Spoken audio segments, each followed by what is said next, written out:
Jérémie, chapitre 26.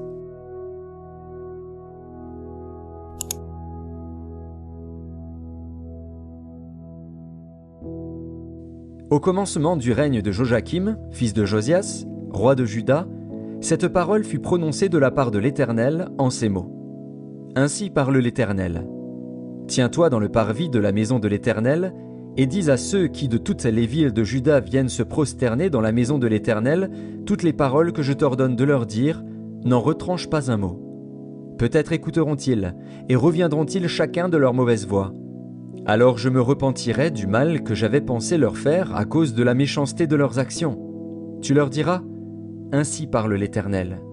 Si vous ne m'écoutez pas quand je vous ordonne de suivre ma loi que j'ai mise devant vous, d'écouter les paroles de mes serviteurs, les prophètes, que je vous envoie, que je vous ai envoyés dès le matin et que vous n'avez pas écouté, alors je traiterai cette maison comme Silo, et je ferai de cette ville un objet de malédiction pour toutes les nations de la terre.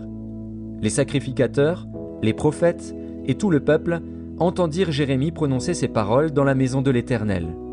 Et comme Jérémie achevait de dire tout ce que l'Éternel lui avait ordonné de dire à tout le peuple, les sacrificateurs, les prophètes et tout le peuple se saisirent de lui en disant « Tu mourras !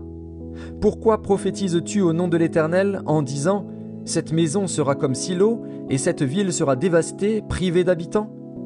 Tout le peuple s'attroupa autour de Jérémie dans la maison de l'Éternel. Lorsque les chefs de Juda eurent appris ces choses, ils montèrent de la maison du roi à la maison de l'Éternel et s'assirent à l'entrée de la porte neuve de la maison de l'Éternel.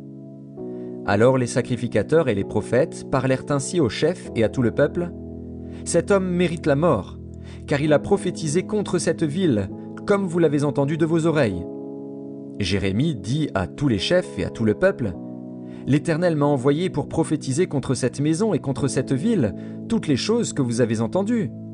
Maintenant réformez vos voies et vos œuvres, écoutez la voix de l'Éternel, votre Dieu, et l'Éternel se repentira du mal qu'il a prononcé contre vous. Pour moi, me voici entre vos mains. Traitez-moi comme il vous semblera bon et juste.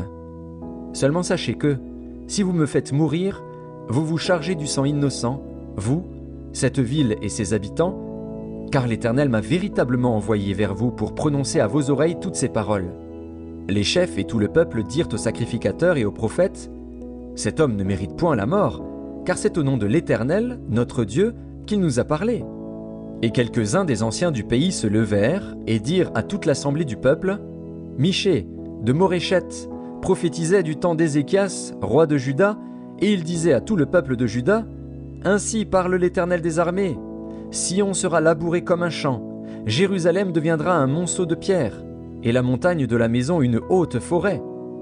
Ézéchias, roi de Juda, et tout Juda l'ont-ils fait mourir? Ézéchias ne craignait-il pas l'Éternel? N'implora-t-il pas l'Éternel? Alors l'Éternel se repentit du mal qu'il avait prononcé contre eux, et nous chargerions notre âme d'un si grand crime? Il y eut aussi un homme qui prophétisait au nom de l'Éternel, Uri, fils de Shemaéja, de Kirjat-Jéarim.